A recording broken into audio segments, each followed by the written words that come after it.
प्रकृति, परमात्मा सदैव प्राणियों की रक्षा करने के लिए और संसार जगत में जितने भी जीव हैं सब पर कृपा करने के लिए निरंतर अनुग्रह करते हैं।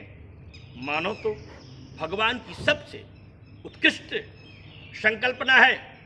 यह एक ऐसा रत्न परमात्मा ने सृष्टि में उत्पन्न किया है जो अपने सत्कर्मों के बल पर अपने भाग्य का निर्माण कर सकता है, अपने पुण्य कर्मों के बल पर स्वर्ग आदि प्राप्त कर सकता है।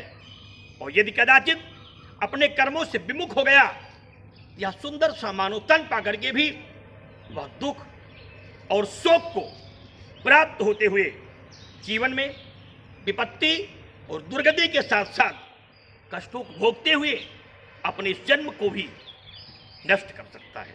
इसलिए सदैव सावधान रहे। मनुष्य जीवन केवल सुखों को प्राप्त करने के लिए ही नहीं, केवल सुख सुविधाओं को का भोग करने के लिए ही नहीं, बल्कि सत्कर्म और श्रद्धा के साथ समस्त प्राणियों के कल्याण के लिए, विश्व के उत्थान के लिए, धर्म की रक्षा करने के लिए और पितरों को पितृ पिंड क्रिया सहित देव क्रिया और इष्ट क्रियाओं के साथ अपनी जीवन की संस्कृति केवल विद्या को प्राप्त कर, विद्या का आभूषण धारण कर, मदान धोकर, पद प्राप्त कर, धन प्राप्त कर, बल प्राप्त कर, वो भटक जाए। क्योंकि जो कुछ भी मिला है आपके सत्कर्मों का फल है। और सत्कर्म कीजिए और परोपकार कीजिए और लोगों की सेवा कीजिए। हो सकता है इससे भी बड़ा पद आपको परमात्मा दे।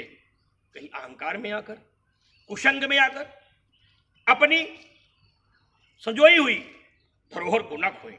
क्योंकि जो मनुष्य अपनी धरोहर को खो देता है उसे पश्चाताप के अलावा और प्राप्त नहीं होता। इसलिए सावधान हो जाइए।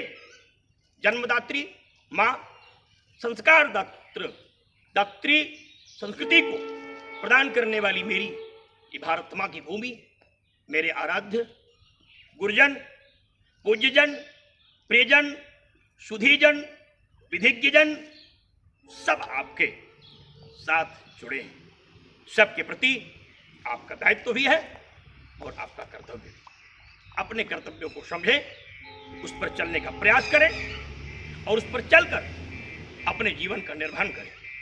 यदि ऐसा करते हैं तो निश्चित रूप से सफलताएं आपको नमन करेंगी और वह प्राप्त होगा जिसकी संकल्पना आप कर नहीं सकते। एक बार अपने जीवन को कसौटी में कसिए और संयम के साथ, नियम के साथ, संस्कार के साथ पूजन, यज्ञ, जप, तप, तीर्थ सेवन, उपासना और सत्कर्म करके देखिए। आज तो हम कर्मों को भी उस दिशा में ले जाते हैं जहाँ केवल लाभांश दिखाई पड़ता है।